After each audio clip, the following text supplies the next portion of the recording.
Introduction to social research എന്ന പുസ്തകത്തിൻ്റെ രണ്ടാമത്തെ മൊഡ്യൂള് സാമൂഹ്യ ശാസ്ത്ര ഗവേഷണത്തിനൊരു ആമുഖം എന്ന ഭാഗമാണ് ഇനി നമ്മൾ ചർച്ച ചെയ്യുന്നത്. റിസർച്ച് ഡിസൈൻ എന്നുള്ളത് വളരെ പ്രധാനപ്പെട്ടൊരു കാര്യമാണ്. നമ്മൾ സാമൂഹ്യ ശാസ്ത്രത്തിൽ ഒരു ഗവേഷണം നടത്തുന്നതിൻ്റെ മുമ്പ് ഗവേഷണം എങ്ങനെ നടത്തണമെന്ന് തീരുമാനിക്കുന്നതിനെയാണ് റിസർച്ച് ഡിസൈൻ എന്ന് പറയുന്നത്. അത് നമ്മൾ നേരത്തെ തന്നെ ആസൂത്രണം ചെയ്ത് ഏത് രീതിയിലെല്ലാം നമ്മുടെ ഗവേഷണം കൊണ്ടുപോകണം എന്നുള്ളത് നേരത്തെ തന്നെ തീരുമാനിച്ച് റെഡിയാക്കണം. അതിനാണ് നമ്മൾ റിസർച്ച് ഡിസൈൻ അല്ലെങ്കിൽ ഗവേഷണ രൂപരേഖ എന്ന് പറയുന്നത്. ഒരു ഗവേഷണത്തിൻ്റെ രീതിയും സ്വഭാവവും അനുസരിച്ചുകൊണ്ടാണ് അതിൻ്റെ റിസർച്ച് ഡിസൈൻ ഏത് രീതിയിലാവണം എന്ന് തീരുമാനിക്കേണ്ടത്. വളരെ നന്നായി ഡിസൈൻ ചെയ്തെടുത്തു കഴിഞ്ഞാൽ നമ്മുടെ ഗവേഷണം നല്ല കൃത്യതയും അതുപോലെ തന്നെ പൂർണ്ണമായും നമ്മൾ ഗവേഷണം കൊണ്ട് ലക്ഷ്യം വെക്കുന്നതും നേടാൻ കഴിയും. നമ്മുടെ ഗവേഷണ വിഷയം എന്താണ്, എവിടെയാണ് നമ്മൾ ഈ വിഷയത്തെക്കുറിച്ച് പഠനം നടത്തേണ്ടത്, എപ്പോഴാണ് പഠനം നടത്തേണ്ടത്, എങ്ങനെയാണ് നമ്മുടെ ഗവേഷണ വിഷയത്തെക്കുറിച്ചുള്ള കാര്യങ്ങൾ നമ്മൾ അന്വേഷിച്ച് കണ്ടെത്തേണ്ടത് തുടങ്ങിയ കാര്യങ്ങളെക്കുറിച്ച് തീരുമാനമെടുക്കലാണ് റിസർച്ച് ഡിസൈൻ എന്നുള്ളത് കൊണ്ട് ഉദ്ദേശിക്കുന്നത്. ഗവേഷണങ്ങളാണെങ്കിലും സാധാരണ രീതിയിലുള്ള പഠനങ്ങളാണെങ്കിലും വിഷയത്തെക്കുറിച്ച് പഠിക്കുന്നതിൻ്റെ മുമ്പ് ഏത് രീതിയിൽ ഇത് കൈകാര്യം ചെയ്യണം, ഈ വിഷയത്തെക്കുറിച്ച് ആരിൽ നിന്നാണ് നമ്മൾ വിവരങ്ങൾ ശേഖരിക്കേണ്ടത് തുടങ്ങിയ കാര്യങ്ങളെക്കുറിച്ചെല്ലാം നമുക്കൊരു പ്ലാനിങ് ഉണ്ടായിരിക്കണം. അത് ഗവേഷണം എന്നതിനപ്പുറത്തേക്ക് സാധാരണ രീതിയിലുള്ള പഠനങ്ങളിലും ഉപയോഗിക്കുന്നതാണ്. സാധാരണയായി പഠന രീതികളെ 4 വിഭാഗങ്ങളാക്കി തരംതിരിക്കാം. പഠനത്തിന് സ്റ്റഡി നടത്തുന്നതിന് 4 ഡിസൈനിങ്ങുകളുണ്ട്. ഗവേഷണത്തിന് വേറെ ഡിസൈനുണ്ട്, അതോടൊപ്പം പഠനം നടത്തുന്നതിന് 4 ഡിസൈനിങ്ങുകളുണ്ട്.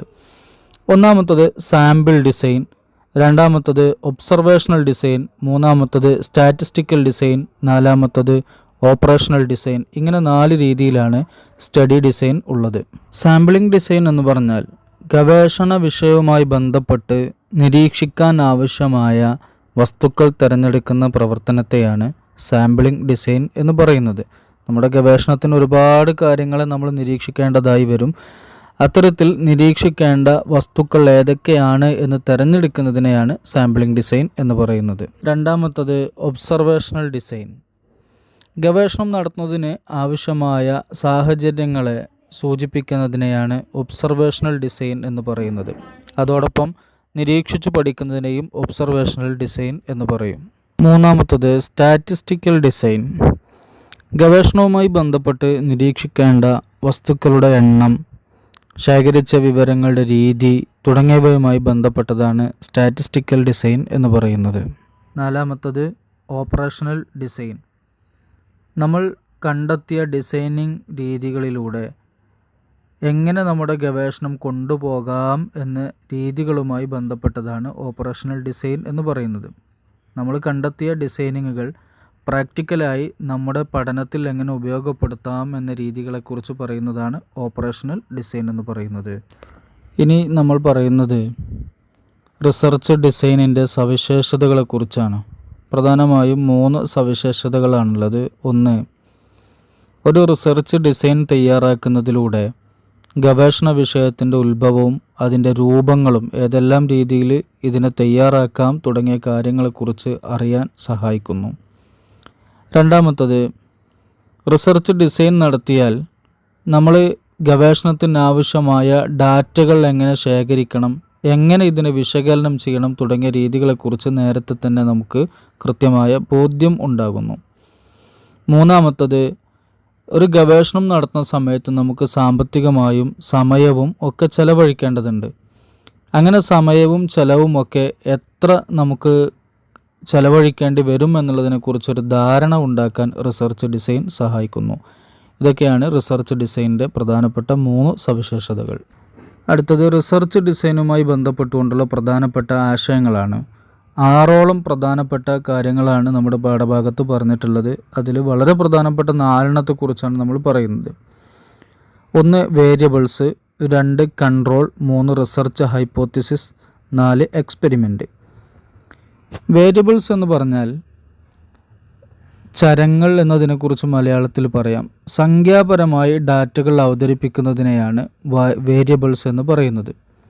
ഉദാഹരണത്തിന് നമ്മൾ നേരത്തെ കഴിഞ്ഞ പാഠത്തിൽ ക്വാണ്ടിറ്റേറ്റീവ് റിസർച്ചിനെ കുറിച്ചും ക്വാളിറ്റേറ്റീവ് റിസർച്ചിനെ കുറിച്ചും പറഞ്ഞിട്ടുണ്ടായിരുന്നു. അതിൽ ക്വാണ്ടിറ്റേറ്റീവ് റിസർച്ചിൻ്റെ ഭാഗമായി വരുന്നതാണ് വേരിയബിൾസ് എന്ന് പറയുന്നത്.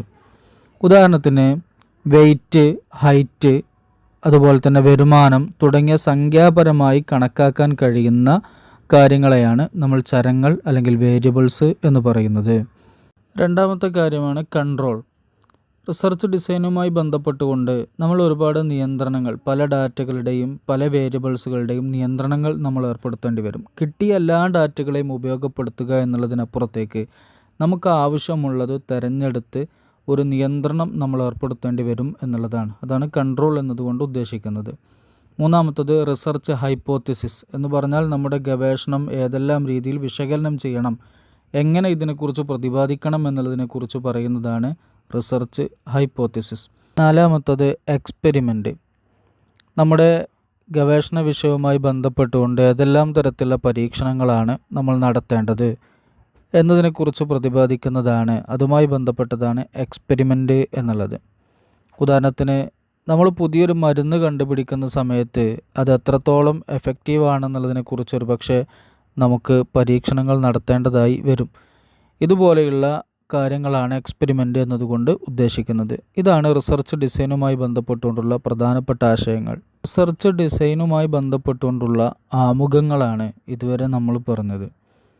റിസർച്ച് ഡിസൈൻ പ്രധാനമായും 3 തരത്തിലാണ്. റിസർച്ച് ഡിസൈൻ 3 എണ്ണമാണ്.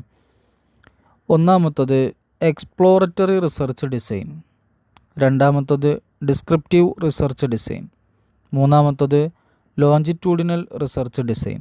ഇങ്ങനെ 3 തരത്തിലാണ് റിസർച്ച് ഡിസൈനിങ്ങുകൾ ഉള്ളത്.